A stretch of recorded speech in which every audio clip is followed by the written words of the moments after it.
Mix by Vicky दीवाना। चोली देले रहे साखी दर्जी नाप के, चोली देले रहे साखी दर्जी नाप के, सैया फरा ले बाय आधी आधी रात के।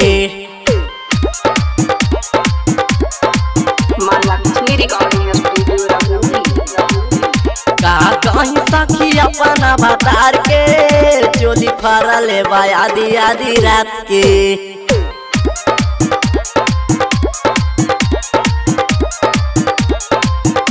मिक्स बाय विक्की दीवाना।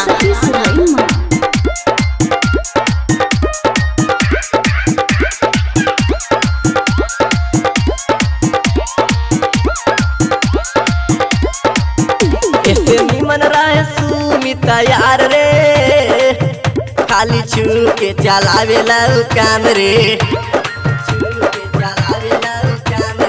ऐसे निमन रहे सुमिती यार रे, खाली छू के चलावेला काम रे। मुँह मारू सखिया अपन बतार के, मुँह मारू सखिया अपन बतार के, चोली फरा ले बाय आधी आधी रात के।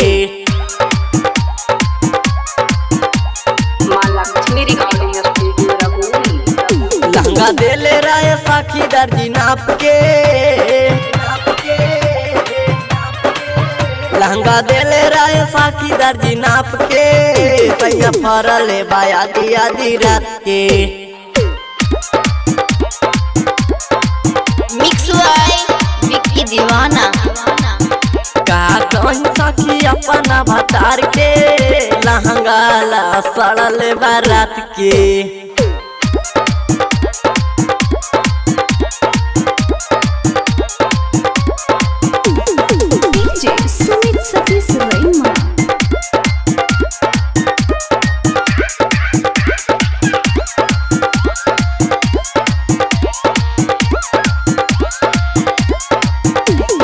निमन रहे साजन यार रे, खाली छू के चलावेला काम रे, चलावेला काम रे। ऐसे निमन रहे दुलारा चन भातार रे, उ तो लहंगे बचा के करे काम रे।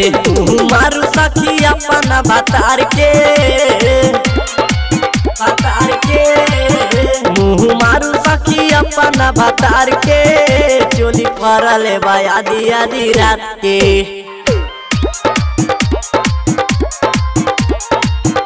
माला लक्ष्मी रिकॉर्डिंग